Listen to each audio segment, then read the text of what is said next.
தேவன் எப்பொழுதுமே இருக்கிறார். அவருக்கு ஆரம்பம் கிடையாது. அவரே எல்லாவற்றுக்கும் ஆரம்பம் இல்ல. இப்ப ஆதின்னு சொன்னா ஆரம்பம் இல்ல, தொடக்கம், இந்த பிகினிங் அப்படி சொல்லி பார்க்கிறோம். ஆனால் ஆண்டவரை குறித்து நீங்க அறிந்து கொள்ளும் பொழுது ஒரு காரியத்தை சரிவாய் புரிந்து கொள்ள வேண்டும். என்ன அப்படி சொன்னா, இந்த தேவனுக்கு பாத்தீங்கன்னா ஒரு ஆரம்பம், ஒரு தொடக்கம் அப்படின்பது கிடையாது. அவரே எல்லாவற்றுக்கும் தொடக்கமாயிருக்கிறார். நான் உங்களுக்கு விளக்குறேன். இந்த ஆதி என்கிற வார்த்தை தேவனை குறித்து சொல்லும் பொழுது அது எதை குறிக்கிறது அப்படின்னு சொன்னா, அவர் எல்லாவற்றுக்கும் முன்பிருந்தே இருக்கிறவர் என்கிற அர்த்தத்தில் தான் சொல்லப்பட்டிருக்க ஒழிய இவர் தான் ஆரம்பத்தில் உண்டானவர் என்கிறதான கருத்துல அது சொல்லப்படவில்லை. வாசிங்க சங்கீதம் 90ஆம் அதிகாரம் 2வது வசனம். பர்வதங்கள் தோன்று முன்னும் நீர் பூமியையும் உலகத்தையும் உருவாக்கும் முன்னும் நீரே அனாதையாய் என்றென்றைக்கும் தேவனாயிருக்கிறீர். பர்வதங்கள் தோன்றும் முன்னும் நீர் பூமியையும் உலகத்தையும் உருவாக்கும் முன்னும், பாருங்க, பூமியையும் உலகத்தையும் உருவாக்கும் முன்னும் நீரே அனாதியா என்ன அப்படின்னா என்ன அர்த்தம்?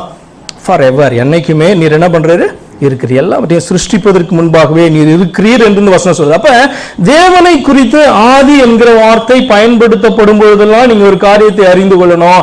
அவர் எல்லா சிருஷ்டிப்புக்கும் காரணமானவர் அல்லது எல்லா சிருஷ்டிப்புக்கும் முன்பிருந்தே இருக்கிறவர் என்பதை நீங்க அறிந்து கொள்ள வேண்டும். அதே நேரத்தில் இந்த ஆதி என்கிற வார்த்தை சிருஷ்டிப்போடு ஒப்பிட்டு சொல்லப்படும் பொழுது பாத்தீங்க அப்படின்னு சொன்னா அது வித்தியாசம். என்ன அப்படின்னு சொன்னா, அந்த சிருஷ்டிப்பினுடைய தொடக்கம் என்று சொல்லி அர்த்தம். சங்கீதம் 102வது அதிகாரம் 25வது வசனம். நீர் ஆதியிலே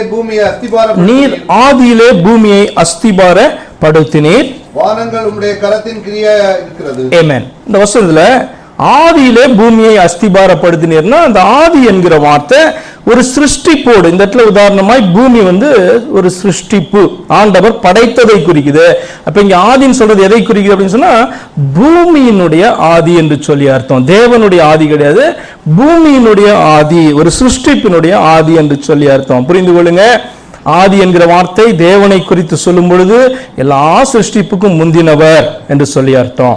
அதே நேரத்தில் சிருஷ்டிப்போடு படைப்போடு சம்பந்தப்படுத்தி சொல்லும் போது அந்த படைப்புக்கு அவர் தான் காரணர் என்று சொல்லி அர்த்தம், அல்லது அந்த படைப்புக்கு ஒரு ஆதி தொடக்கம் அப்படி என்று சொல்லி நீங்க புரிந்து கொள்ள வேண்டும்.